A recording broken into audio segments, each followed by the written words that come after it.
펜타곤이 발칵 뒤집혔습니다. 한국이 1780도 전투기 엔진 독자 개발에 성공하자 미국 국방부는 긴급 대책회의를 소집했습니다.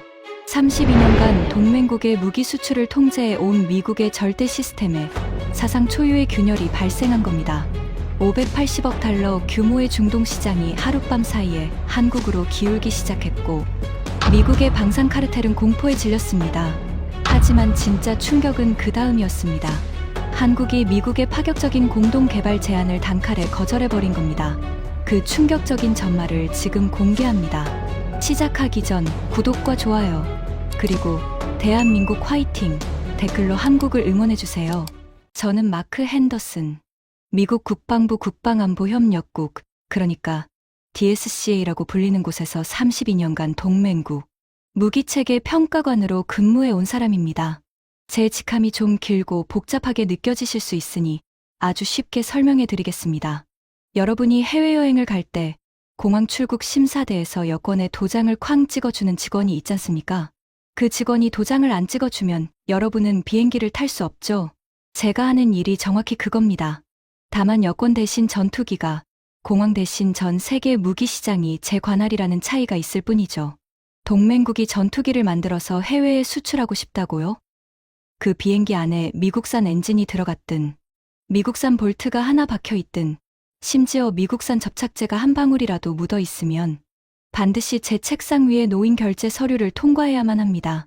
제가 승인 도장을 찍으면 그 전투기는 전 세계 어디든 날아갈 수 있지만 제가 고개를 한번 가로젓는 순간 수십조 원짜리 계약이 순식간에 휴지 조각으로 변해버리는 겁니다.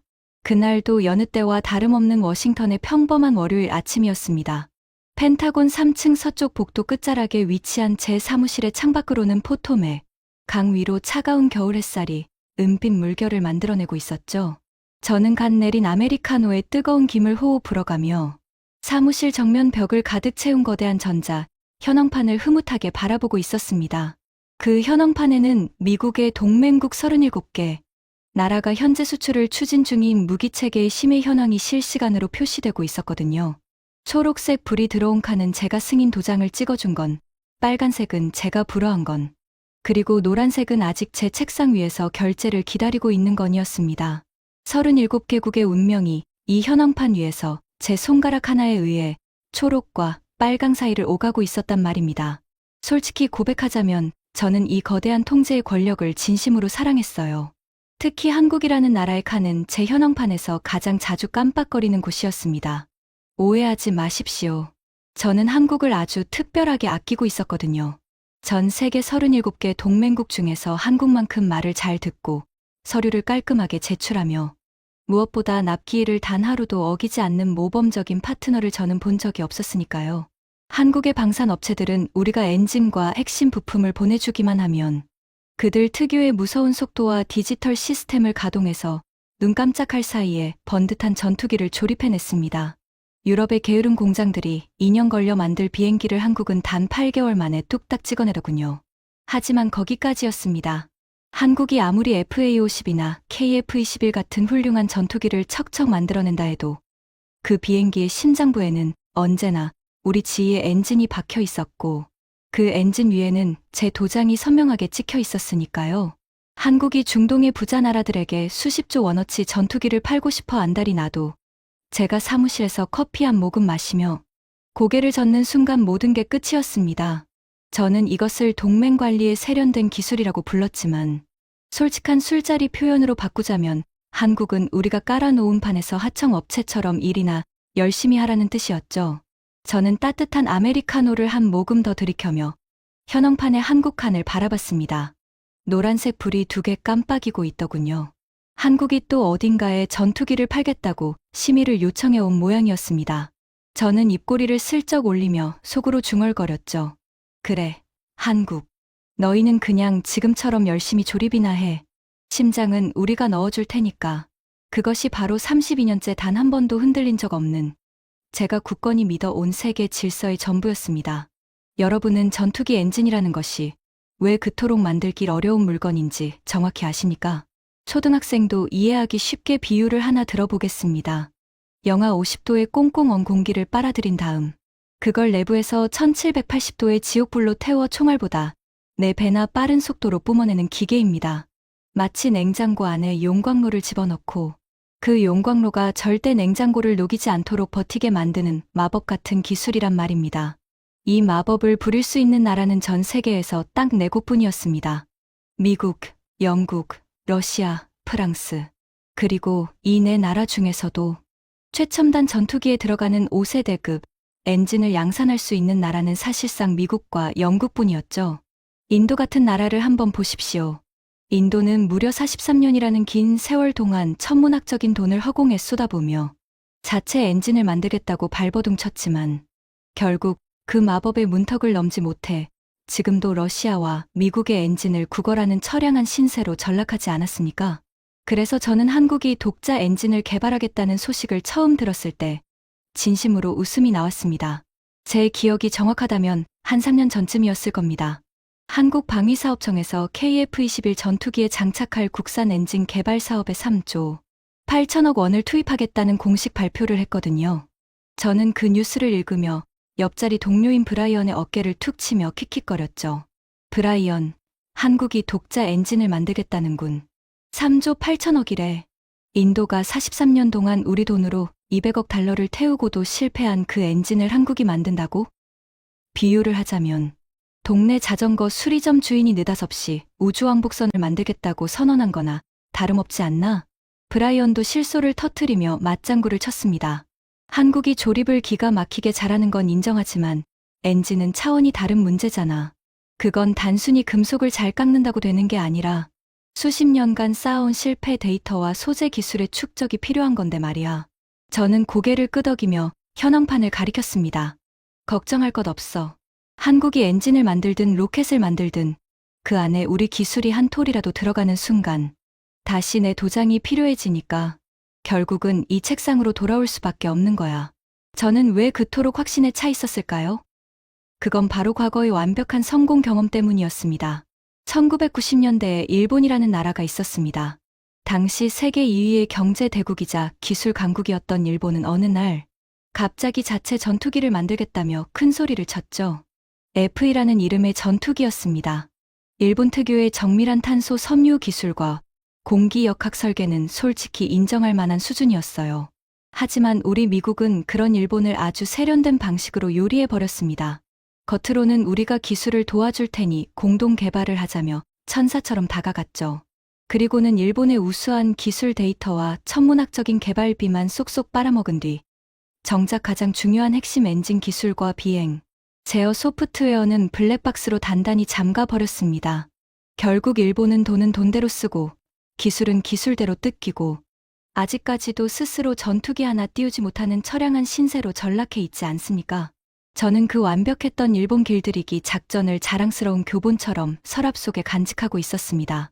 한국이 아무리 용을 써봐야 결국 일본과 같은 길을 걷게 될 거라고 확신했거든요. 아니, 솔직히 말하면 한국이 일본보다 더 쉬운 상대라고 생각했습니다. 일본은 최소한 자체 소재 기술이라도 있었지만 한국은 엔진의 심장 부인 터빈 블레이드에 들어가는 초내열 합금 소재조차 100% 수입에 의존하고 있었으니까요. 게다가 제가 가진 최강의 무기가 하나 더 있었습니다. 바로 ITAR, 국제무기거래 규정이라는 이름의 이 거대한 법적 그물망은 제가 직접 동아시아 적용, 가이드라인을 보강하는 데 참여했던 자랑스러운 작품이기도 했죠. 이 규정의 핵심은 간단했습니다. 미국산 부품이나 기술이 단 1%라도 포함된 무기는 그것이 볼트 하나든 소프트웨어 코드 한 줄이든 미국 정부의 사전 승인 없이는 지구상 어떤 나라에도 수출할 수 없다는 것이었거든요. 이 촘촘한 그물망 덕분에 한국이 아무리 기가 막힌 전투기를 만들어봐야 그 안에 들어간 지 엔진 하나 때문에 영원히 제 도장 없이는 한 발짝도 움직일 수 없었습니다. 저는 이것을 완벽한 생태계라고 불렀죠. 먹이 사슬의 꼭대기에 미국이 있고 그 아래에 동맹국들이 질서정연하게 줄을 서 있는 아름답고 효율적인 시스템이었으니까요. 한국에서 독자 엔진 개발 뉴스가 나올 때마다 저는 커피잔을 입에 대고 여유롭게 미소를 지었습니다. 설령 10년 후에 한국이 기적적으로 엔진을 만들어낸다 해도 그 엔진 안에 들어가는 수만 개의 초미세 부품 중에 우리 미국의 원천 기술을 완벽하게 피해갈 수 있는 방법은 물리적으로 존재하지 않는다고 확신했거든요. 이것이 바로 제가 32년간 단 한 번도 흔들림 없이 지켜온 철옹성의 논리였습니다. 그런데 바로 그날이었습니다. 완벽하게 평화롭고 오만했던 제 월요일 아침의 정적을 깨뜨리고 제 밑에서 7년째 한국 담당 실무를 맡고 있는 사라 첸이 사무실 문을 두드렸습니다. 사라는 대만계 미국인으로 한국어를 유창하게 구사하는 덕분에 한국방위사업청과의 연락 창구를 담당하고 있었죠. 국장님, 오늘 아침에 한국방위사업청에서 수출심의 요청 서류가 들어왔는데요. 별일 아닌 듯 보였습니다. 한국에서 수출심의 서류가 날아오는 건 한 달에 서너 번은 있는 지극히 루틴한 업무였으니까요. 저는 커피잔을 내려놓지도 않은 채 모니터를 향해 손짓했습니다. 거기 놓고 가. 점심 먹고 볼게. 하지만 사라는 문 앞에서 미동도 하지 않더군요. 그녀의 손에 들린 태블릿이 미세하게 떨리고 있었고 평소에 차분하기로 유명한 그녀의 두 눈이 무언가에 심하게 동요한 듯 흔들리고 있었습니다. 국장님, 이건 점심 먹고 볼 서류가 아닙니다. 지금 당장 보셔야 합니다. 사라의 목소리에 섞여 있는 묘한 긴장감에 저는 비로소 커피잔을 책상 위에 내려놓았습니다. 대체 뭔데 그래? 한국이 또 어디에 FA50을 팔겠다고 심의를 넣은 건가? 저는 건성으로 태블릿을 받아들었죠.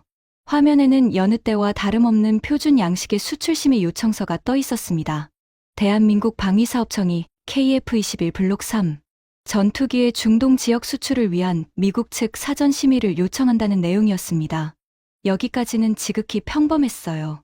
저는 습관적으로 서류의 하단에 있는 핵심 체크 항목란으로 시선을 내렸습니다. 제가 32년간 수만 건의 서류를 처리하며 가장 먼저 확인하는 곳이 바로 그 칸이었거든요. 미국산 부품 및 기술 포함 비율이라고 적힌 항목 바로 옆에 숫자가 찍혀 있었습니다. 저는 그 숫자를 읽는 순간 제 두 눈을 의심할 수밖에 없었습니다. 그 칸에 적혀 있는 숫자는 32년 근무 인생에서 단 한 번도 본 적이 없는, 도저히 존재해서는 안 되는 숫자였으니까요. 0%. 미국산 부품 포함 비율이 0%라고 적혀 있었습니다. 저는 눈을 비비고 다시 봤습니다. 분명히 0%였습니다. 제 심장이 한 박자 쿵 하고 빠진 기분이었습니다.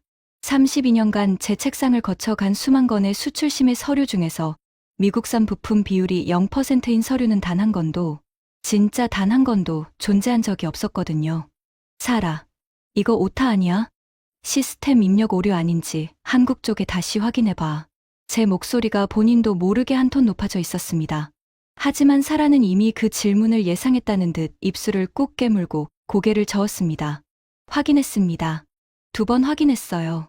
오타가 아닙니다. 한국방위사업청 국제협력과에서 공식 확인해줬습니다. KF-21 블록 3에는 미국산 부품이 단 하나도 들어가지 않는다고요. 저는 잠시 멍하니 태블릿 화면을 응시했습니다. 0%라는 그 두 글자가 마치 제 관자놀이를 날카로운 송곳으로 찌르는 것 같은 기이한 두통을 유발하기 시작했거든요. 미국산 부품이 0%라는 건 아주 단순하지만 끔찍한 의미를 내포하고 있었습니다. 그것은 곧 이 전투기의 수출에 내 도장이 필요 없다는 뜻이었으니까요. 저는 서둘러 서류의 첨부 파일 탭을 열어젖혔습니다. 기술 사양서, 부품 원산지 증명서, 그리고 가장 마지막에 붙어 있는 두툼한 PDF 파일 하나. 제목은 이렇게 적혀 있었습니다. KF-21 블록 3 탑재 독자 엔진 핵심 성능 데이터 요약본. 저는 떨리는 손가락으로 그 파일을 터치했습니다. 화면에 펼쳐진 것은 도표와 그래프와 시험 영상 캡처가 빼곡하게 들어찬 기술 보고서였습니다. 그 첫 페이지 상단에 굵은 빨간 글씨로 박힌 숫자 하나가 제 시선을 사로잡았죠. 터빈 입구 온도 1780도. 내열 테스트 최종 결과 통과. 핵심 소재 국산화율 100%. 그 순간 제 사무실의 공기가 갑자기 진공 상태로 변해버린 것 같았습니다. 방금 전까지 맛있게 마시던 아메리카노의 향기가 코끝에서 사라지더니 대신 형용할 수 없는 쇳내 같은 것이 목 안을 짓누르기 시작했습니다. 1780도라는 온도가 얼마나 미친 수치인지 제가 누구보다 잘 알았기 때문입니다. 그것은 쇠가 물처럼 녹아내리는 온도보다 수백 도나 높은, 말 그대로 지옥의 한가운데에서도 버텨야 하는 기술이었거든요. 사라, 이거 시뮬레이션 수치 아니고 실물 테스트 결과라는 거야? 저는 목이 타들어가는 듯한 갈증을 느끼며 물었습니다. 사라가 고개를 끄덕였습니다. 첨부된 영상 파일을 보시면 창원 두산 에너빌리티의 가스터빈 실험장에서 촬영된 실제 테스트 영상이 있습니다. 그리고 국장님, 보고서 뒷부분에 더 큰 문제가 있어요. 더 큰 문제. 저는 거칠게 페이지를 넘겼습니다. 보고서의 12페이지에 있는 표 하나가 시야에 들어왔습니다. 그것은 KF21 블록 3에 통합된 무장 체계 목록이었는데 거기에 적힌 이름이 제 뒷목을 강하게 움켜쥐었습니다. 0대0 미사일 MBDA 미티어 통합 방식 독자 미드웨어 아키텍처 분리 지연 시간 0.08초 미국산 소프트웨어 코드 포함 여부 없음. 미국의 암람 미사일이 아닌 유럽산 미티어 미사일을 미국의 도움 없이 독자적인 소프트웨어로 통합해버렸다는 뜻이었습니다. 저는 태블릿을 쥔 손이 미세하게 떨리기 시작하는 것을 느꼈습니다. 바로 3년 전에 제가 직접 한국 FA-50의 폴란드 수출건에서 암람 미사일 탑재를 불허했던 기억이 번개처럼 뇌리를 스쳤기 때문입니다. 그때 저는 한국이 2번 다시 우리 미국의 허락 없이는 전투기에 제대로 된 미사일을 달지 못할 거라고 확신했었습니다. 그런데 한국은 울면서 매달리는 대신 다른 문을 찾아가 버렸다는 겁니다. 그것도 독자적인 소프트웨어, 기술로 완벽하게 통합까지 맞춰버리면서 말입니다. 국장님, 괜찮으세요? 얼굴이 많이 안 좋아 보이시는데요. 사라의 걱정스러운 목소리가 아득하게 들려왔습니다. 하지만 저는 대답할 여유가 없었습니다. 미국산 부품 0%, 1780도 독자 엔진, 유럽 미사일 독자 통합. 이 세 가지 퍼즐 조각이 머릿속에서 하나로 맞춰지는 순간 32년간 단 한 번도 흔들린 적 없던 제 철옹성의 논리에 섬뜩한 금이 가기 시작했습니다. 만약 이 서류의 내용이 전부 사실이라면 한국은 더 이상 제 도장이 필요한 나라가 아니었습니다. 제 책상 위에 놓인 그 위대한 결제, 도장은 한국이라는 나라 앞에서 그저 아무 쓸모도 없는 플라스틱 장난감으로 전락해버리는 것이었죠. 아니야. 이건 분명 뭔가 잘못된 거야. 저는 떨리는 손으로 커피잔을 다시 집어들었지만 차가워진 커피는 목구멍을 넘어가지 않았습니다. 제 32년 커리어의 가장 평화로웠던 월요일 아침이 이 한 장의 서류로 인해 가장 끔찍한 악몽의 시작이 될 줄은 꿈에도 몰랐거든요. 사라, 당장 CIA 기술정보국에 연락해. 이 데이터가 진짜인지 크로스체크를 요청해야겠어. 그리고 법률팀에도 연락하고 만약 한국이 우리 기술을 몰래 빼돌린 거라면 국제소송을 준비해야 하니까. 저는 애써 평정심을 되찾으려 했지만 커피잔을 내려놓는 제 손끝이 사무실의 형광등 아래서 창피할 정도로 파르르 떨리고 있었습니다. 현황판 위에 한국 칸에서 깜빡이는 노란 불빛이 처음으로 저를 비웃고 있는 것만 같았거든요. CIA 기술정보국에 크로스체크를 요청한 직후 저는 사무실 소파에 깊숙이 몸을 묻고 천장을 멍하니 올려다보고 있었습니다. 0%라는 숫자가 머릿속에서 지워지지 않았거든요. 32년간 제 책상을 거쳐간 수만 건의 서류 중에서 미국산 부품 비율이 가장 낮았던 건이 뭐였을까 기억을 더듬어 봤습니다. 이스라엘이 자체 개발한 크피르 전투기가 17%였고 스웨덴의 그리펜이 23%였습니다. 그 정도만 되어도 제 사무실에서는 대단한 독자 기술력이라며 감탄하던 수준이었거든요. 그런데 0%라니 그건 수치가 아니라 선언이었습니다. 우리는 당신들의 허락 따위는 더 이상 필요하지 않다는 차갑고 명확한 독립선언이었단 말입니다. 사라에게 CIA 크로스체크를 요청한 지 정확히 4시간 37분이 흘렀을 때였습니다. 제 보안 단말기에 최상위 기밀 등급의 파란색 봉투 아이콘이 떴죠.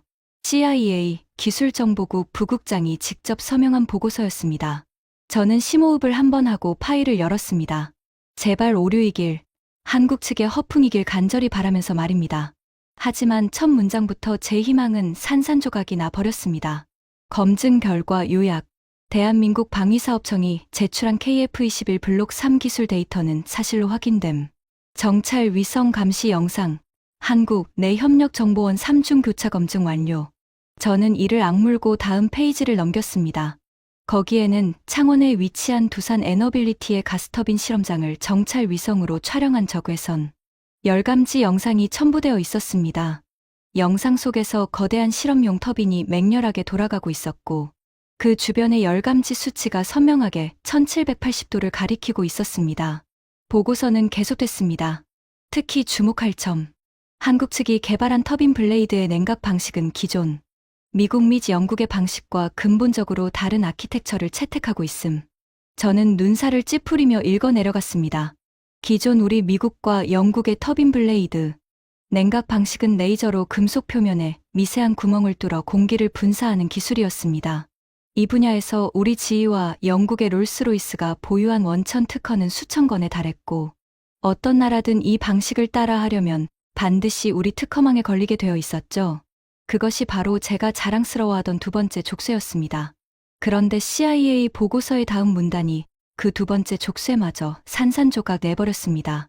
한국 측은 레이저 첨공 방식 대신 최첨단 3D 메탈 프린팅과 세라믹 복합재 기술을 융합하여 인간의 모세혈관과 동일한 구조의 생체모 방형, 냉각 유로를 금속 내부의 통째로 인쇄하는 방식을 개발함. 이 방식은 기존 미국 특허를 일절 침해하지 않으며 오히려 열효율 면에서 기존 방식 대비 35% 이상 우수한 것으로 분석됨. 저는 보고서를 읽다 말고 허공을 향해 헛웃음을 터뜨렸습니다. 모세혈관이라고요? 인간의 피가 흐르는 그 모세혈관의 구조를 금속 안에 그대로 복제해 넣었다고요? 그것은 우리가 레이저로 직선 구멍을 뚫는 방식과는 차원이 다른 완전히 새로운 물리학이었습니다.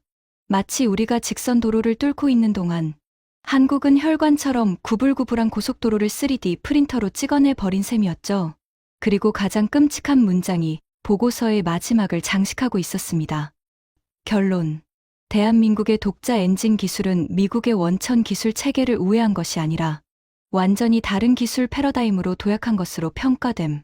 이에 따라 미국 측의 기술 유출 주장이나 특허 침해 소송은 성립 불가능한 것으로 판단됨. 성립 불가능.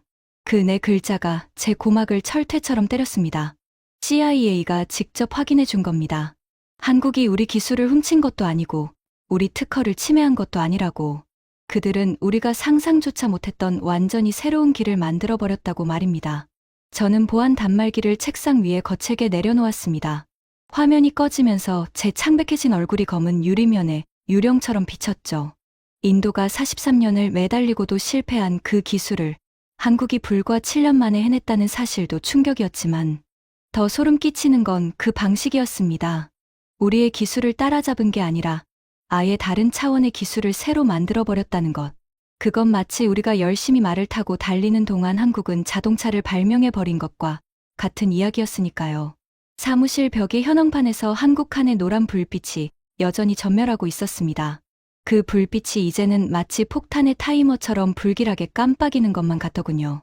CIA 보고서의 충격이 채 가시기도 전에 저는 서류의 다음 항목으로 눈을 돌려야 했습니다.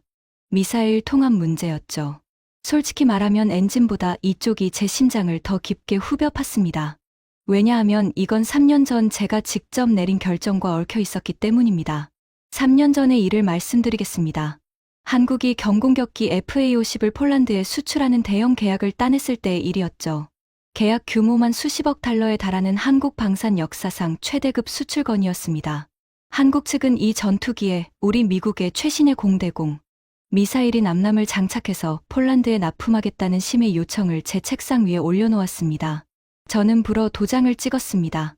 표면적인 이유는 복잡한 기술 이전 규정을 내세웠지만 솔직한 속내는 달랐습니다. 한국산 전투기가 너무 잘 팔리고 있었거든요.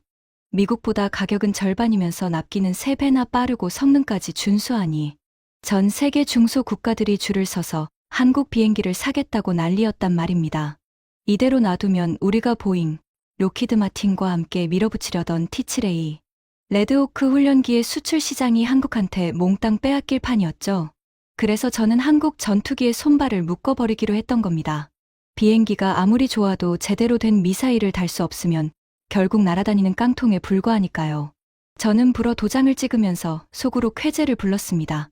이러면 한국은 또다시 우리 앞에 무릎을 꿇고 제발 미사일 좀 팔아달라며 사정할 수밖에 없을 거라고 확신했거든요. 그런데 한국은 사정하러 오지 않았습니다.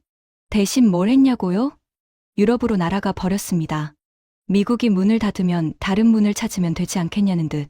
한국은 영국과 프랑스가 공동 개발한 세계 최고 성능의 공대공 미사일인 MBDA 미티어를 덥석 계약해 와버린 겁니다. 여기까지는 사실 저도 예상했었습니다. 미사일을 사오는 건 돈만 있으면 되니까요. 진짜 문제는 그 다음이었습니다. 전투기에 미사일을 다는 건 단순히 볼트로 조여서 매달면 끝나는 게 아닙니다. 비행기의 두뇌인 항전 시스템과 미사일의 두뇌가 실시간으로 소통하면서 표적 정보를 주고받고 최적의 발사 타이밍을 계산하고 분리 순간의 공기역학까지 완벽하게 맞아떨어져야 합니다. 초등학생도 이해하기 쉽게 비유하자면 삼성 갤럭시 폰에 아이폰 전용 앱을 설치해서 단 한 번의 버그도 없이 완벽하게 돌아가게 만드는 것과 같은 기술이 필요합니다.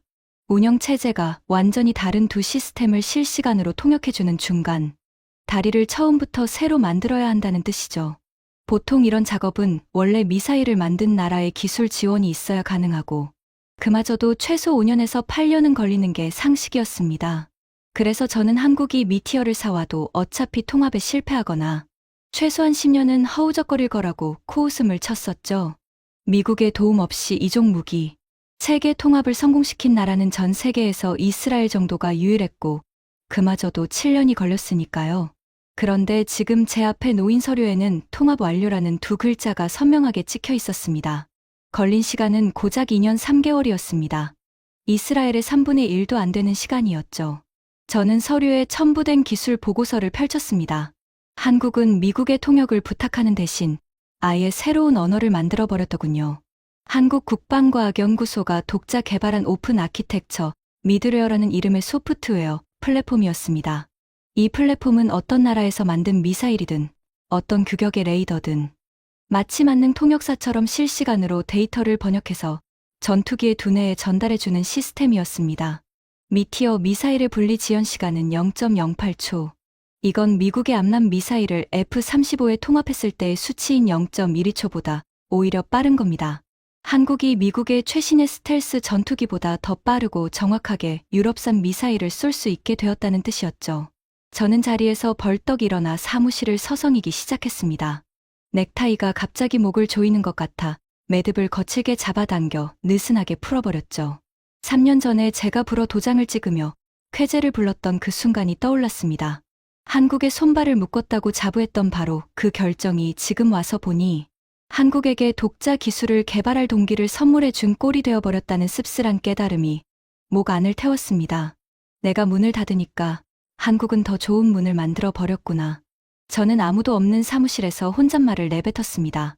창밖에 포토맥 강 위로 겨울 햇살이 무심하게 반짝이고 있었지만 그 빛이 제 눈에는 날카로운 칼날처럼 서늘하게 느껴졌습니다. 하지만 저는 아직 포기하지 않았습니다. 32년의 경력이 길러준 생존 본능이 마지막 카드 하나를 꺼내 들게 만들었거든요. 바로 특허였습니다. 한국이 아무리 독자 엔진을 만들고 미사일을 통합했다 해도 전투기 엔진이라는 물건은 수만 개의 초미세 부품으로 이루어진 공학의 결정체입니다.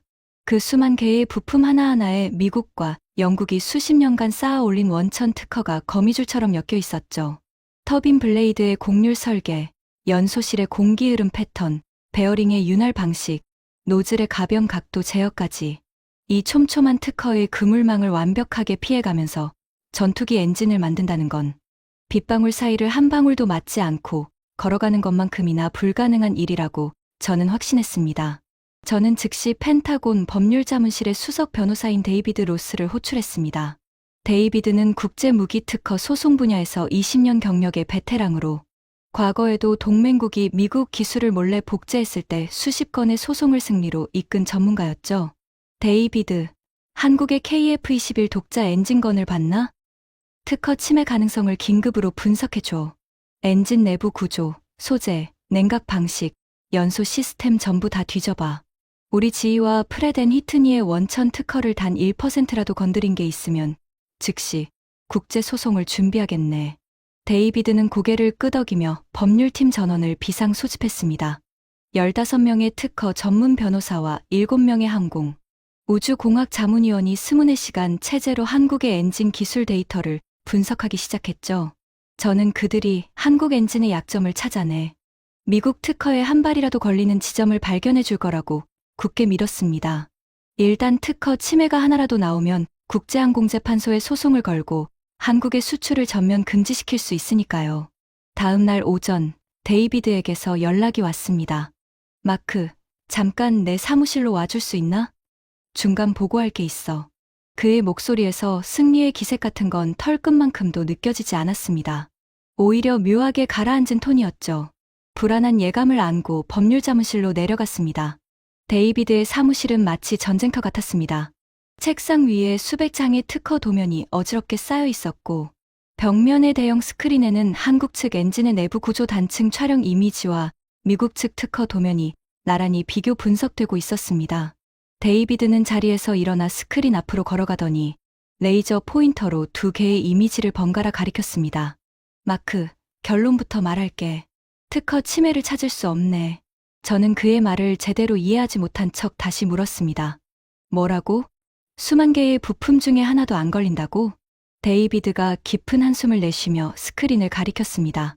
왼쪽은 우리 지휘의 F414 엔진 터빈 블레이드 냉각 시스템 특허 도면이야. 보다시피 레이저로 직선형 미세 구멍을 뚫어 외부 공기를 분사하는 방식이지. 우리가 보유한 이 분야의 원천 특허만 2,300건이야. 그는 레이저 포인터를 오른쪽 이미지로 옮겼습니다. 그리고 이건 한국 측 엔진의 동일 부위 단층 촬영이야. 저는 오른쪽 이미지를 들여다봤습니다. 그리고 그 순간 마치 뒤통수를 무거운 것으로 맞은 듯한 충격이 밀려왔습니다. 왼쪽 미국 특허 도면의 냉각 구멍들은 직선으로 반듯하게 배열되어 있었습니다. 하지만 오른쪽 한국 측 이미지 속의 냉각 유로는 직선이 아니었습니다. 마치 나무잎의 연맥처럼 혹은 인간의 혈관 분포도처럼 유기적이고 복잡하게 뻗어나가는 그물망 구조를 하고 있었던 겁니다. 이건 아예 다른 물건이야, 마크. 우리가 직선 구멍을 뚫는 방식이라면 한국은 금속 내부에 인간의 모세혈관을 통째로 심어 넣은 거야. 3D 메탈 프린팅으로 이런 구조를 양산할 수 있다는 것 자체가 솔직히 우리 기술 자문위원들도 처음 보는 수준이래. 데이비드가 씁쓸한 표정으로 말을 이었습니다. 우리 변호사 15명이 밤을 새워서 한국 엔진의 모든 구성 요소를 우리 특허 데이터베이스와 대조했어. 터빈 블레이드, 연소실, 압축기, 노즐, 베어링, 윤활 시스템 전부 다. 결과는 침해율 0%. 한국은 우리 특허를 우회한 게 아니야. 아예 밟지도 않았어. 완전히 다른 도로를 새로 깔아버린 거지. 저는 스크린 앞에 서서 다리에 힘이 빠져가는 것을 느꼈습니다. 특허라는 최후의 보루마저 무너져버린 겁니다. 하지만 데이비드의 다음 말이 제 무릎에 남아있던 마지막 힘마저 완전히 빼버리더군요. 그리고 마크, 상황이 더 나빠. 한국 측이 이 생채모 방형 냉각 기술과 3D 메탈 프린팅 양산 공정에 대해 이미 글로벌 특허를 선점했어. 미국 특허청과 유럽 특허청의 한국 국방과학연구소와 한화, 두산, 에너빌리티 공동 명의로 등록된 특허가 무려 1,400건이야. 1,400건이라는 숫자에 저는 간담이 서늘해졌습니다. 우리 지휘의 터빈 냉각 관련 특허가 2,300건인데 한국이 불과 몇 년 사이에 1,400건을 쌓아 올렸다고요? 데이비드가 안경을 벗으며 결정타를 날렸습니다. 소송을 걸면 우리가 진다, 마크. 아니, 소송을 걸 근거 자체가 없어. 만약 억지로 소송을 강행하면 오히려 법정에서 21세기 기술로 20세기 특허권을 주장하는 꼴이 될 거야. 전 세계 방산업계의 웃음거리가 되는 건 우리 쪽이야. 저는 법률 사무실의 차가운 형광등 아래서 한참 동안 아무 말도 하지 못했습니다. 도장도 안 통하고 특허도 안 통하고 32년간 철옹성이라 믿었던 두 개의 기둥이 하루 만에 모래성처럼 와르르 무너져 내리는 소리가 귓전에서 울리고 있었습니다. 사무실로 돌아오는 복도에서 제 구두 뒷굽이 차가운 대리석 바닥을 때리는 소리가 유난히 크게 울렸습니다. 그 공허한 울림이 마치 텅 빈 관 뚜껑을 두드리는 소리처럼 들리더군요. 특허라는 최후의 카드마저 꺾여 나간 다음 날 아침, 저는 펜타곤 사무실에서 어떻게든 상황을 수습할 방법을 찾기 위해 머리를 쥐어짜고 있었습니다. 아직 한 가지 희망이 남아 있었거든요. 그건 바로 정치적 압력이었습니다. 한국이 기술적으로는 독자 노선을 걸어간다 해도 결국 전투기를 팔려면 구매국이 있어야 하지 않습니까? 그리고 전 세계에서 가장 큰 손을 가진 무기 구매자들은 중동의 산유국들이었죠. UAE, 사우디아라비아, 카타르, 쿠웨이트. 이 나라들은 전통적으로 미국 무기의 충성 고객이었습니다. 석유 달러로 우리 F-35와 F-15를 수십 대씩 사가면서 미국과의 안보 동맹을 유지해왔으니까요. 설마 중동의 왕족들이 미국 펜타곤의 눈치를 무시하고 한국 비행기를 사겠다고 나서진 않겠지. 그건 국제 외교의 기본 룰을 깨는 거잖아. 저는 스스로를 안심시키며 책상 위에 쌓인 정보 보고서 더미를 뒤적였습니다. 한국이 아무리 기술이 좋아봐야 결국 미국의 안보, 우산 아래에 있는 중동 국가들이 워싱턴의 심기를 건드리면서까지 한국산 전투기를 선택할 리가 없다고 믿었거든요. 그때 제 책상 위에 빨간색 보안 전화기가 요란하게 울렸습니다. 발신 번호를 확인한 순간 심장이 덜컥 내려앉았습니다. 아부다비, UAE 국방부 직통 라인이었습니다. 핸더슨 국장, 오랜만에 인사드립니다. 아부다비의 칼리드 소장입니다. 칼리드 알 만수리 소장, UAE 공군 전력획득사령부의 책임자로 지난 10년간 제가 직접 관리해 온 VIP 고객이었습니다. UAE가 F-35 도입을 검토할 때 제가 직접 아부다비를 방문해서 프레젠테이션을 했을 만큼 가까운 사이였죠. 칼리드, 반갑네. 무슨 일인가? 저는 최대한 여유로운 목소리를 유지하려 애썼지만 불안한 예감이 등줄기를 타고 흘러내리고 있었습니다. 핸더슨 국장, 본론부터 말씀드리겠습니다. 저희 UAE 국방부는 현재 진행 중인 F-35 도입 계약의 일시 보류를 공식 통보하기 위해 전화드렸습니다. 일시 보류. 저는 수화기를 쥔 손에 순간적으로 힘이 들어갔습니다. F-35 계약이면 230억 달러짜리 초대형 건이었습니다. 칼리드, 무슨 문제가 있나?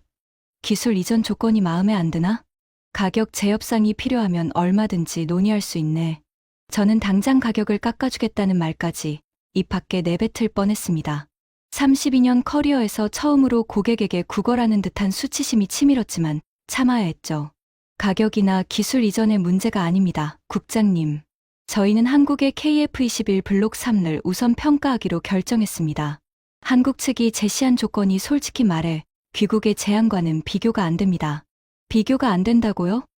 세계 최강의 5세대 스텔스 전투기 F-35와 한국산 전투기를 비교한다고요?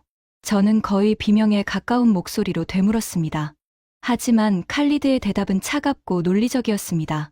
국장님, 저희가 전투기를 사는 이유가 뭔지 아십니까?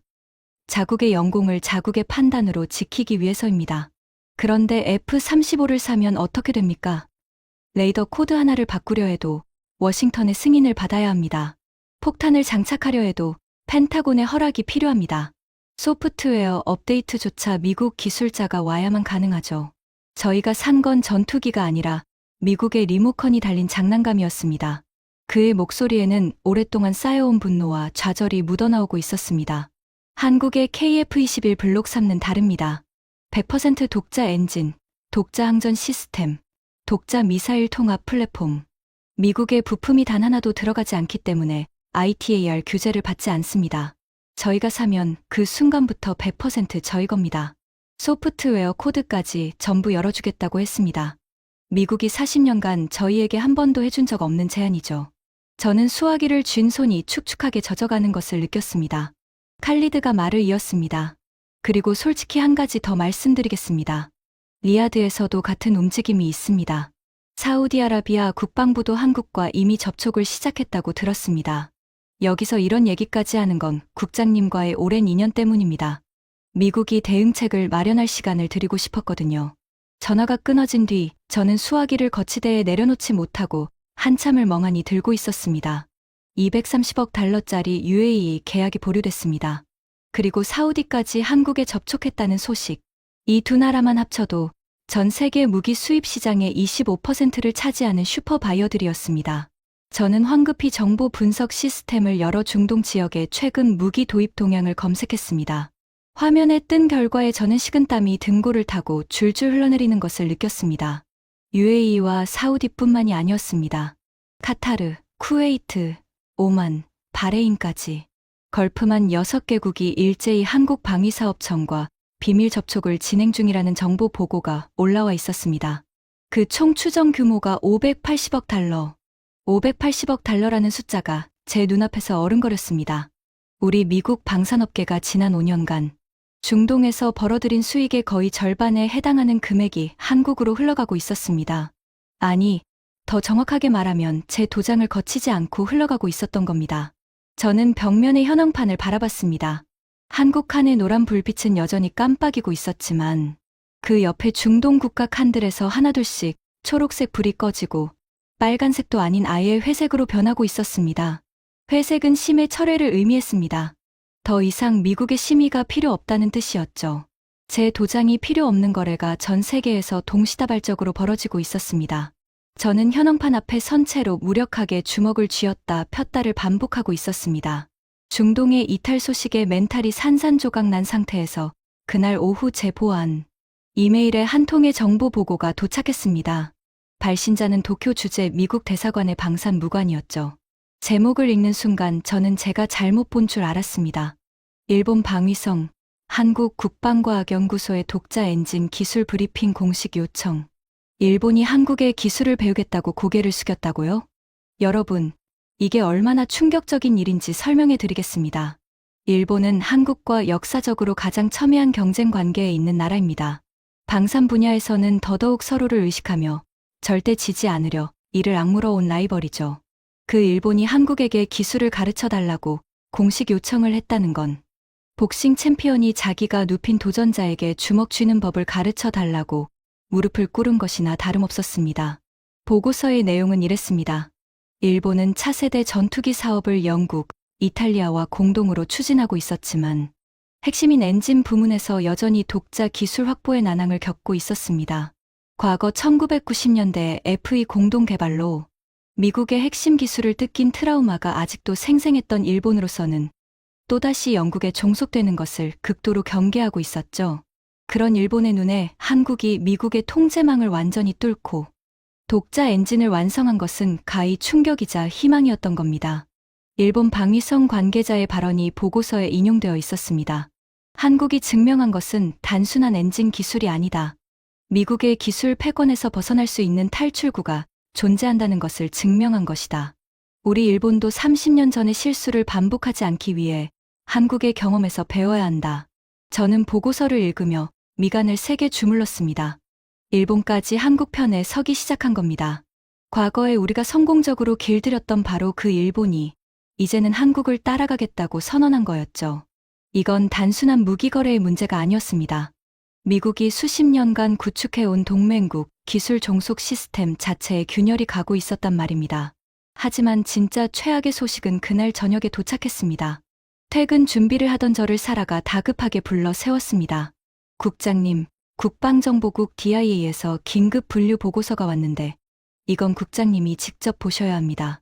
사라의 얼굴이 하얗게 질려 있었습니다. 저는 불길한 예감과 함께 보안 단말기를 열었죠. 보고서의 제목은 이랬습니다. 미국 차세대 6세대 전투기 엔진 글로벌 공급망 취약점 분석. 기밀 등급은 최상위 레벨이었습니다. 저는 보고서를 열어 읽기 시작했습니다. 첫 페이지는 미국 차세대 6세대 전투기 프로그램인 NGAD의 엔진 개발 현황이었습니다. 이 프로젝트는 미국의 미래 항공 전력의 핵심이자 중국과의 기술 패권 경쟁에서 절대 뒤처져서는 안 되는 국가 안보의 생명줄이었죠. 보고서는 NGAD 엔진에 필수적으로 사용되는 핵심 소재의 글로벌 공급망을 상세하게 분석하고 있었습니다. 그리고 그 분석 결과를 보여주는 다이어그램이 화면에 나타났을 때 저는 의자 등받이에 몸이 팍 하고 눌리는 것을 느꼈습니다. 6세대 전투기 엔진의 핵심 부품에 사용되는 초정밀 티타늄 알루미나이드 합금. 이 소재를 원자 수준의 정밀도로 단조 가공할 수 있는 초고압 스마트 프레스 기술. 그리고 이 기술을 수율 99%로 대량 양산할 수 있는 자동화 공장. 이 세 가지를 모두 갖추고 있는 나라가 전 세계에 딱 한 곳이라는 분석 결과가 빨간 글씨로 표시되어 있었습니다. 대한민국. 미국의 오래된 오하이오 주 공장들은 이미 10여 년 전에 이 특수 소재의 제조 인프라를 노후화로 상실했고 미국 방산업체들은 비용 절감을 위해 그 생산을 해외에 위탁해왔습니다. 그리고 그 빈자리를 한국의 하나와 두산이 조용히 그리고 체계적으로 파고들어 글로벌 공급의 독점적 위치를 확보해버렸다는 것이 DIA의 분석이었습니다. 보고서의 결론 부분에 적힌 한 문장이 제 시선을 모처럼 관통했습니다. 현재 한국이 미국에 대한 해당 소재의 공급을 중단할 경우 미국 내 대체 생산 시설 가동까지 최소 36개월이 소요되며 이 기간 동안 미국의 6세대 전투기 프로그램은 물론 기존 F-35 성능 개량 사업까지 전면 중단이 불가피한 것으로 평가됨. 36개월, 3년입니다. 한국이 스위치 하나를 내리면 미국의 최첨단 전투기 생산 라인이 3년간 완전히 멈춘다는 뜻이었습니다. 저는 보안 단말기에서 눈을 떼지 못한 채 의자에 깊숙이 파묻혔습니다. 이제야 모든 퍼즐이 하나로 맞춰졌습니다. 0%의 미국산 부품, 1780도 독자 엔진, 미국 특허 완전 우회, 1400건 역특허, 중동시장 독자 수주, 그리고 마지막으로 미국 6세대 전투기의 심장부를 쥐고 있는 공급망 독점. 한국은 미국의 족쇄에서 벗어난 것이 아니었습니다. 그들은 벗어나면서 동시에 미국의 심장에 칼을 겨눠놓고 있었던 겁니다. 제가 도장을 들고 한국의 목줄을 쥐고 있다고 자만하는 동안 한국은 조용히, 그리고 체계적으로 미국의 목줄을 역으로 쥐어버렸죠. 내가 32년간 지켜온 게 뭐였지? 저는 텅 빈 사무실에서 혼자 중얼거렸습니다. 현황판에 37개 나라 칸들이 형형색색 깜빡이고 있었지만 그 불빛들이 이제는 마치 제 커리어의 수명을 카운트다운하는 디지털 시계처럼 느껴졌습니다. 창밖에 포토맥 강 위로 워싱턴의 밤이 내려앉고 있었습니다. 그 어둠이 제 사무실 안으로 스멀스멀 기어 들어오는 것만 같았죠. 저는 그날 밤 펜타곤을 나서지 못했습니다. 사무실 소파에 누워 천장을 바라보며 뜬 눈으로 밤을 지새워야 했거든요. 한국이라는 나라가 보여준 것은 단순한 기술의 승리가 아니었습니다. 그것은 질서의 전복이었습니다. 32년간 한 번도 흔들린 적 없던 세계 질서가 제가 자랑스럽게 지켜왔다고 믿었던 그 완벽한 시스템이 동방의 작은 나라가 소리 없이 갈고 닦아 온 칼날 앞에서 종이장처럼 찢어져 나가고 있었으니까요. 다음 날 아침 8시 펜타곤 지하 2층의 합동대책회의실에 긴급 소집이 걸렸습니다. 제가 32년간 근무하면서 이 회의실에 불이 켜지는 것을 본 적은 손에 꼽을 정도였습니다. 이곳은 국가 안보에 심각한 위기가 발생했을 때만 가동되는 최상위 기밀 시설이었거든요. 마지막으로 이 방에 들어온 게 언제였는지 기억을 더듬어 보니 몇 년 전 중국이 극초음속 미사일을 시험 발사했을 때였습니다. 그런데 오늘 이 방이 한국 때문에 열린 겁니다. 조립 공장이라고, 하청업체라고, 도장 없이는 한 발짝도 움직일 수 없다고. 제가 코웃음을 쳤던 바로 그 나라 때문에 말입니다. 회의실 안에는 이미 20명 가까운 고위 인사들이 자리를 채우고 있었습니다. 공군 참모차장인 빌 앤더슨 중장, 해군 전력기획부장, 국방차관보, 국무부 정치군사국장, 그리고 방산기업 연락관들까지 긴 타원형 테이블 주변으로 별이 주렁주렁 달린 군복과 빳빳한 양복들이 빼곡하게 들어차 있었죠. 하지만 그 화려한 외양과 달리 회의실의 공기는 마치 냉동실 안처럼 싸늘하게 얼어붙어 있었습니다. 첫 번째로 발언한 건 공군 참모차장 앤더슨 중장이었습니다. 그는 가슴에 달린 훈장들이 찰랑거릴 정도로 격양된 몸짓으로 테이블을 내리쳤습니다. 당장 한국에 대한 방산 수출 전면 금지를 발동해야 합니다. 미국의 기술을 빼먹고 독자 노선을 걸었으니 대가를 치르게 해야 해요. 중동 시장을 탈환하기 위해 한국산 전투기에 대한 국제 제재를 유엔에 상정하고 방위비 분담금도 즉각 300% 인상 압박을 가해야 합니다. 테이블 곳곳에서 고개를 끄덕이는 움직임이 보였습니다. 특히 방산 기업 연락관들의 얼굴에는 한국을 짓밟아야 한다는 도끼가 서려 있었죠. 당연했습니다. 한국의 독자 무기 체계가 성공한다는 건 곧 자기네 회사의 수십조 원짜리 수출 계약이 증발한다는 뜻이었으니까요.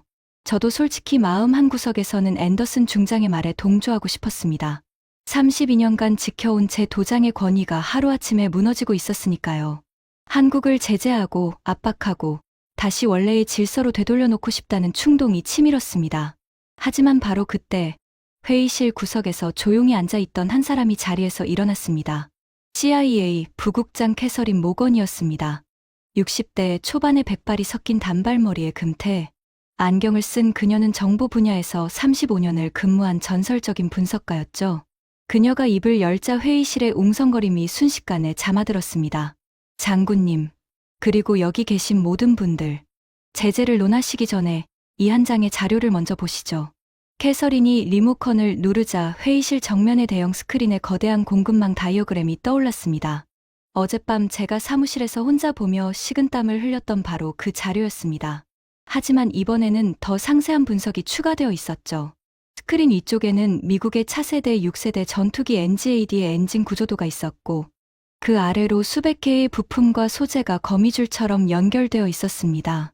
캐서린이 레이저 포인터로 그 거미줄의 가장 꼭대기를 가리켰습니다.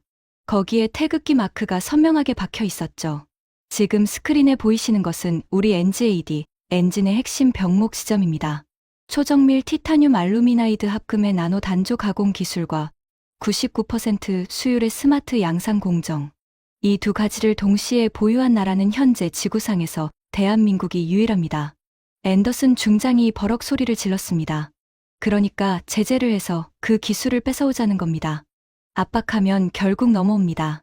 일본도 그렇게 무릎 꿇었지 않습니까? 캐서린이 차갑게 고개를 저었습니다. 장군님, 한국은 일본이 아닙니다. 일본은 미국의 기술 체계 안에 있었기 때문에 족쇄를 걸 수 있었죠. 하지만 한국은 미국의 기술 체계 밖에 완전히 새로운 시스템을 만들어버렸습니다. 족쇄를 걸 고리 자체가 존재하지 않아요. 그녀가 레이저 포인터로 스크린의 다른 부분을 가리켰습니다. 거기에는 빨간색으로 표시된 시뮬레이션 결과가 있었습니다. 만약 우리가 한국에 대한 방산 제재를 발동한다고 가정해 봅시다. 한국은 즉각 보복 조치로 이 핵심 소재의 대미 수출을 중단할 겁니다. 그러면 48시간 이내에 우리 지휘와 프렛 앤 휘트니의 엔진 생산 라인이 올 스톱됩니다. NGAD 프로그램은 무기한 중단되고 기존 F-35 성능 개량 사업까지 전면 정지됩니다. 대체 공급선을 구축하는데 최소 36개월. 이 36개월 동안 중국은 J-35를 실전 배치할 것이고 우리는 손가락만 빨게 됩니다. 회의실에 묘한 침묵이 흘렀습니다. 앤더슨 중장의 붉게 달아올랐던 얼굴에서 서서히 핏기가 빠져나가기 시작했죠. 캐서린이 안경을 고쳤으며 마지막 한마디를 덧붙였습니다. 그녀의 목소리는 감정 하나 섞이지 않은 순수한 팩트의 무게 그 자체였습니다. 정리하겠습니다. 한국을 제재하면 한국이 다치는 게 아닙니다. 우리가 먼저 죽습니다. 한국의 손에는 우리 6세대 전투기의 심장을 멈출 수 있는 스위치가 쥐어져 있고 우리 손에는 아무것도 없습니다. 이것이 현재 상황의 팩트입니다. 그 한마디가 회의실의 공기를 통째로 얼려버렸습니다. 방금 전까지 제재를 외치며 테이블을 내리치던 장군들의 주먹이 풀려내렸습니다. 방산기업 연락관들의 얼굴은 백지장처럼 하얗게 질려 있었죠. 저는 타원형 테이블 한쪽 끝에 앉아 이 모든 광경을 지켜보고 있었습니다. 제 두 손은 무릎 위에서 주체할 수 없이 떨리고 있었지만 아무도 제게 신경 쓰지 않았습니다. 이 회의실에 있는 20명 모두가 각자의 방식으로 같은 충격에 짓눌려 있었으니까요. 제재도 못하고 소송도 못 걸고 중동 시장은 빠져나가고 있고 일본마저 한국 편에 서기 시작했고 우리의 6세대 전투기 생산 라인의 생사 여탈권은 한국이 쥐고 있다. 이 6가지 사실이 머릿속에서 도미노처럼 차례차례 쓰러지는 동안 저는 32년 커리어의 종착점이 바로 이 차가운 지하 회의실이라는 것을 직감했습니다. 회의는 결론 없이 산회되었습니다. 아니, 더 정확히 말하면 결론을 낼 수 없었습니다. 한국을 건드릴 수 없다는 것이 결론이었으니까요. 20명의 고위 인사들이 하나둘 무거운 발걸음으로 회의실을 빠져나갔습니다. 그 뒷모습들이 하나같이 전쟁에서 진 장군들의 퇴장처럼 처량해 보이더군요. 저는 텅 빈 회의실의 마지막까지 남아 있었습니다. 스크린에는 아직도 그 공급망 다이어그램이 떠 있었고 꼭대기에 태극기가 형광등 아래서 묘하게 빛나고 있었습니다. 저는 그 태극기를 한참 동안 바라보았습니다. 32년 전 이 건물에 처음 출근했을 때 저는 세상에서 가장 강력한 도장의 주인이 되었다고 가슴이 벅찼었습니다. 그리고 오늘 그 도장이 아무 쓸모없는 플라스틱 덩어리가 되어버렸다는 사실 앞에 서 있었죠. 저는 스크린의 전원을 꺼 버렸습니다. 태극기가 사라지고 검은 화면에 제 지친 얼굴이 유령처럼 비쳤습니다. 그 유령 같은 얼굴을 바라보며 저는 깨달았습니다. 이제 제가 해야 할 일은 더 이상 도장을 지키는 게 아니라는 것을 말입니다. 사무실로 돌아온 저는 책상 앞에 한참을 멍하니 앉아 있었습니다. 정면 벽의 현황판에서는 37개 나라의 불빛들이 여전히 깜빡이고 있었지만 이제 그 불빛들이 제게 주는 의미는 완전히 달라져 있었습니다. 저는 서랍을 열어 오래된 가죽 바인더를 꺼냈습니다. 32년 전 첫 출근 날 선배가 건네주며 했던 말이 아직도 생생합니다. 이 안에 내 커리어의 모든 것이 담기게 될 거야. 실제로 그랬죠. 첫 승인건의 메모부터 일본 FE, 공동개발 당시의 전략 노트, ITAR 규정 동아시아 적용 가이드라인 초안까지 제 직업적 자부심의 모든 흔적이 이 낡은 바인더 안에 들어 있었습니다. 저는 바인더를 천천히 넘기다가 한 페이지에서 멈췄습니다. 3년 전 한국 FA50의 폴란드 수출건에서 안남 미사일 탑재를 불허했을 때의 결제 서류였죠. 제 서명과 불어 도장이 선명하게 찍혀 있었습니다. 그 도장을 찍던 순간 저는 정말이지 뿌듯했었습니다. 한국에 손발을 묶었다는 성취감에 동료들과 와인까지 한 잔 기울였었죠. 그런데 지금 돌이켜보면 그 불어 도장이야말로 한국이라는 잠자던 괴물을 깨운 기폭제였습니다. 제가 문을 닫았기 때문에 한국은 더 좋은 문을 만들어야 했고, 그 과정에서 미국의 기술 체계를 완전히 뛰어넘는 독자 플랫폼을 구축해버렸으니까요. 지금 한국이 보여주고 있는 이 압도적인 기술 독립은 어쩌면 제가 직접 촉발시킨 것인지도 모릅니다. 우리가 건드리지만 않았어도 한국은 그냥 우리 엔진을 사서 조립하는 좋은 파트너로 남아 있었을 텐데, 저는 씁쓸한 혼잣말을 내뱉었습니다. 하지만 곧 고개를 저었죠. 아닙니다. 설령 제가 불어 도장을 찍지 않았더라도 한국은 언젠가 반드시 이 길을 걸었을 겁니다. 한국이라는 나라가 가진 그 특유의 집념, 밤새도록 불이 꺼지지 않는 연구소와 공장, 한번 이를 악물면 반드시 결과를 만들어내는 그 무서운 끈기는 제가 32년간 지켜보면서도 끝내 제대로 이해하지 못했던 것이었으니까요. 바로 그때 사라가 사무실 문을 노크했습니다. 국장님, CNN 속보가 나왔는데요. 사라가 벽면에 대형 스크린을 켰습니다. 화면에는 스위스 다보스 세계경제포럼의 메인 무대가 비치고 있었고, 수백 개의 카메라 플래시가 무대 위의 인물들을 하얗게 밝히고 있었습니다. 무대 중앙에 UAE 국방부 차관과 사우디아라비아 군수획특청장이 나란히 서 있었습니다. 그 옆에는 한국 방위사업청장이 자리하고 있었죠. 세 사람의 앞에 놓인 테이블 위에 두툼한 계약서가 펼쳐져 있었습니다. CNN 앵커의 목소리가 사무실에 울려 퍼졌습니다. 속보입니다. 중동의 핵심 산유국인 UAE와 사우디아라비아가 한국산 KF-21 블록 3 전투기의 대규모 도입 계약을 공식 체결했습니다. 계약 규모는 양국 합산 총 580억 달러로 이는 역대 아시아 방산 수출 사상 최대 규모입니다. 특히 이번 계약에는 미국산 부품이 일절 포함되지 않아 미국의 무기 수출 통제법 ITAR의 적용을 받지 않는 것이 가장 큰 특징입니다. 화면 속에서 세 사람이 계약서에 서명하는 순간 제 사무실의 현황판에서 변화가 일어났습니다. UAE 칸과 사우디아라비아 칸의 불빛이 동시에 꺼져 버렸습니다. 초록도 아니고 빨강도 아니고 노랑도 아니었습니다. 그냥 꺼졌습니다. 미국의 심의 시스템에서 완전히 이탈했다는 의미였습니다. 이어서 카타르, 쿠웨이트, 오만의 칸에서도 불빛이 하나씩 소멸하기 시작했습니다. 마치 크리스마스 트리의 전구가 하나씩 꺼지듯 제 현황판이 서서히 어둠에 잠겨가고 있었습니다. 저는 꺼져가는 현황판을 바라보았습니다. 32년간 제 자부심의 원천이었던 그 현황판이 제 권력의 상징이었던 그 빛나는 불빛들이 하나둘 사라져가는 것을 지켜보는 건 마치 가장 아끼던 사람의 심장 모니터에서 심전도 파형이 서서히 평탄해지는 것을 무력하게 바라보는 것과 같은 심정이었습니다. CNN 화면이 다보스 포럼의 기자 회견장으로 전환되었습니다. 한국 방위사업청장이 전 세계 기자들 앞에서 발언하고 있었습니다. 오늘 체결된 계약은 단순한 무기 거래가 아닙니다.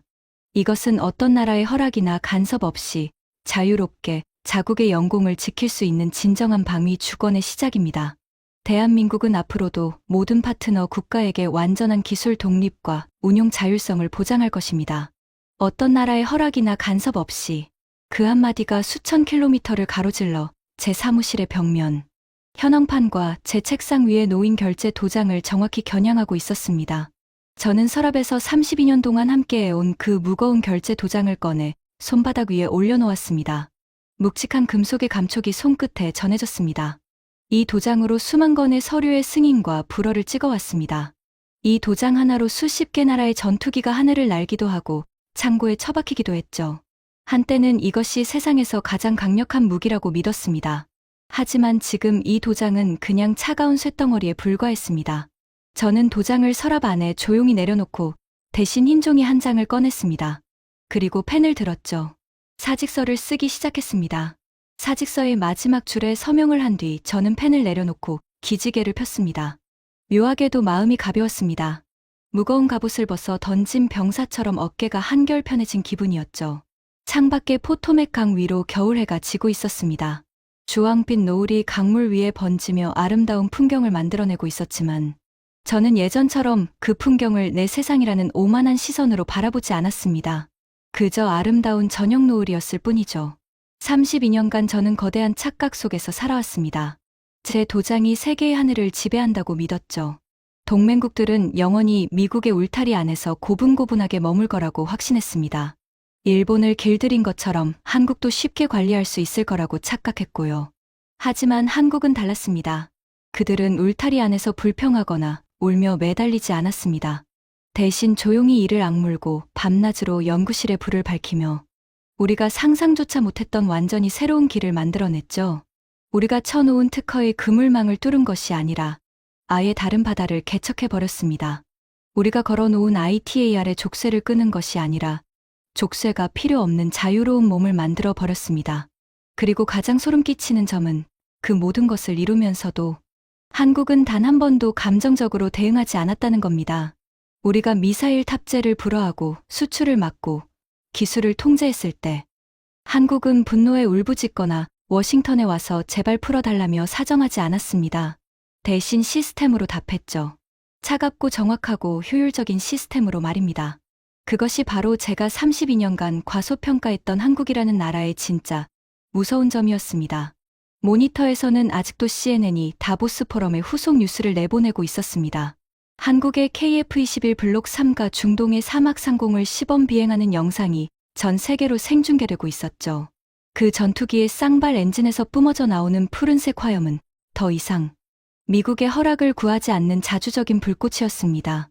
1780도의 지옥불을 견디며 타오르는 그 화염은 대한민국이라는 나라가 수십 년간 흘린 피와 땀과 눈물의 결정체였고 어떤 강대국의 도장도 어떤 제국의 족쇄도 꺾을 수 없는 기술 자주의 뜨거운 증거였습니다. 만약 우리가 한국을 파트너로 대우했더라면 어땠을까요? 하청업체가 아닌 동등한 기술 파트너로 존중하고 함께 걸어갔더라면 적어도 580억 달러의 중동 시장을 통째로 잃는 이런 참극은 피할 수 있었을 겁니다. 하지만 우리의 오만이 그것을 허락하지 않았죠. 영원한 갑이라는 착각, 도장 하나로 세계를 지배할 수 있다는 환상이 결국 우리 스스로를 무덤으로 밀어넣은 셈이었습니다. 저는 사무실의 불을 끄기 전에 마지막으로 현황판을 바라봤습니다.